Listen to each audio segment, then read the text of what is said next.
So, I welcome you all to the second part of library inauguration program.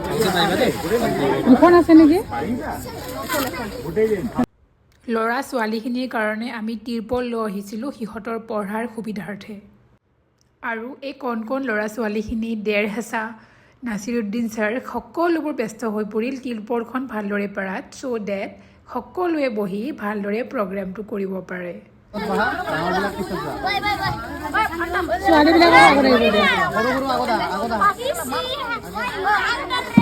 কোনে গান গাব পাৰা লাজ কৰিব নালাগে, তোমালোকৰ ফ্ৰেণ্ডে হয় আমি, হ'ব? আমি চব ফ্ৰেণ্ড হয় ইয়াতে, হ'ব? আমি তোমালোকে কিবা কিবি কৰিব লাগিব। তোমালোকে কি কৰিবা? গান গাবা নে কিবা কবিতা আবৃত্তি কৰিবা? কি কৰিবা কোৱাচোন? কবিতা আবৃত্তি কৰিবা। Very good. কি নাম তোমাৰ? মঞ্জু খাতুন। Very good. তাই স্মাৰ্ট আছে দেই। চবে তাই কাৰণে ক্লেপ বজাই দিয়া। গুড। আৰু কোৱা?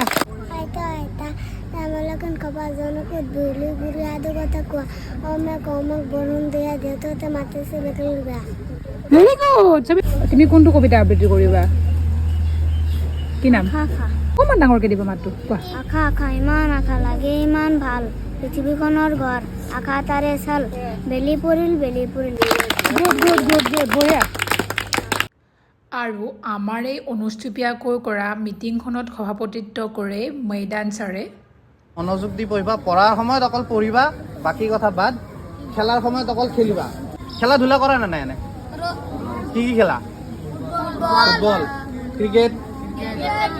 ক্ৰিকেট নেখেলা?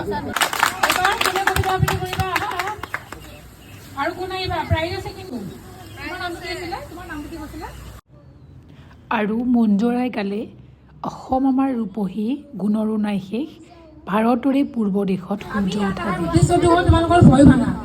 কথা ক'লে যে ভয় লাগে, মাইকৰ কথা ক'লে যে বুকখন ঢিপ কৰে নে নকৰে? আগতে আমাৰ কৰিছিলে সৰুতে, বুজিছা? যেতিয়া তোমালোকে কথা কোৱা হেবিট কৰিবা তেতিয়া ঢিপ যেতিয়া ফাৰ্ষ্টতে চাইকেল চলোৱা পৰি যোৱা নে? চাইকেল চলাব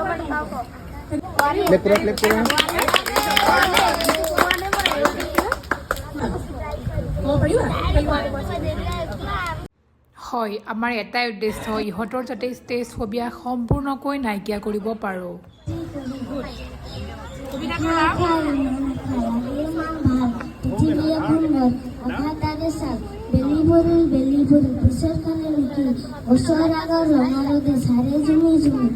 ভেৰি গুড ভেৰি গুড। দুটামান একেবাৰে কণ ল'ৰা ছোৱালী আছিলে, সিহঁতে খুব সাহসেৰে ষ্টেজলৈ আহে, খুব ধুনীয়াকৈ কবিতা আবৃত্তি কৰে আৰু যিখিনি ল'ৰা ছোৱালীয়ে ষ্টেজত আহিবলৈ সাহস কৰা নাছিলে সিহঁতকো উৎসাহিত কৰে।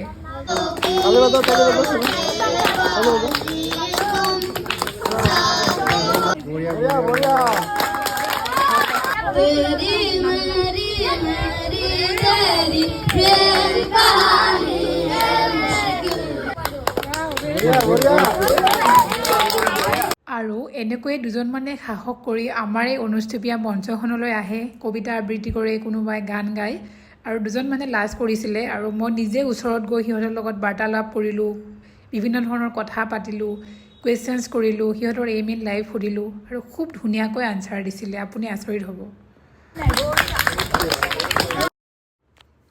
এই যে কণমানিটো দেখিছে, কি ক'ম আৰু, ইমান সৰু ল'ৰা কিন্তু ইমান পেচেঞ্চলি সি মিটিংখনত আছিলে আৰু যিবোৰ কুৱেশ্যনছ কৰিছিলোঁ খুব ধুনীয়াকৈ আনচাৰ দিছিলে। সঁচাকৈ সৰু ল'ৰা ছোৱালীৰ প্ৰতিভাৰ অন্ত নাই, মাথো সিহঁতক লাগে গাইডেঞ্চ, অলপ এনকাৰেজমেণ্ট চ' ডেট সিহঁতৰ কনফিডেঞ্চ লেভেলটো বুষ্ট হয়। হোৱাট আই পাৰ্চনেলি বিলিভ, যদি ল'ৰা ছোৱালীখিনিক আমি মৰমেৰে আগুৱাই নিওঁ সিহঁতে জীৱনত সঁচাকৈ বহুত আগুৱাই যাব। আৰু এয়া হৈছে আমাৰ হিমাদ্ৰী মেম। হিমাদ্ৰী মেমে খুব ধুনীয়া গান গায়, ভইচটো খুব চুথিং হয়।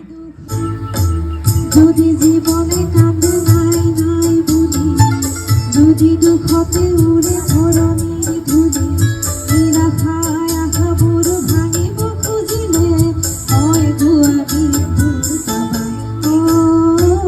এটিব গলি যদি অকলে অকলে উৰি উৰি যোৱা দেখা সাগৰৰ ফালে, বিৰাট সৰুখনে ভবাই তুলিলে মই ৰচনী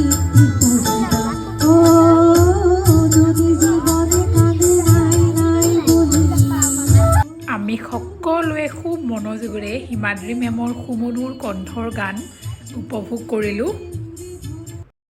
লাইব্ৰেৰী ইনগ্ৰেশ্যনৰ এই দিনটো সঁচাকৈ আমাৰ সকলোৰে কাৰণে স্মৰণীয় হৈ ৰ'ব কাৰণ আমি লাইব্ৰেৰী ইনগ্ৰেশ্যনে নহয় আমি সৰু সৰুকৈ কেইবাটাও এক্টিভিটি কৰিলোঁ আৰু এই এক্টিভিটিখিনিয়ে আমাৰ মনত সদায় সাঁচ বহুৱাই ৰাখিব লাইব্ৰেৰী ইনগ্ৰেশ্যনৰ এই প্ৰগ্ৰেমটো যদিও বা খুব অনুষ্টুপীয়াকৈ কৰা হৈছিলে কিন্তু আমি যিখিনি প্ৰগ্ৰেম কৰিলোঁ যি গান হিমাদ্ৰী মেমে গালে বা যিখিনি গান ল'ৰা ছোৱালীয়ে গালে কোনোবাই কবিতা আবৃত্তি কৰিলে কোনোবাই ডান্স কৰিলে আৰু ল'ৰা ছোৱালীখিনিৰ লগত যিখিনি আমাৰ লগত ল'ৰা ছোৱালীখিনিৰ বাৰ্তালাপ হ'ল সেই সকলোবোৰ কথাই আমাৰ মনত সাঁচ বহুৱাই গ'ল আৰু ই সঁচাকৈয়ে এক স্মৃতি দি গ'ল আজীৱনৰ কাৰণে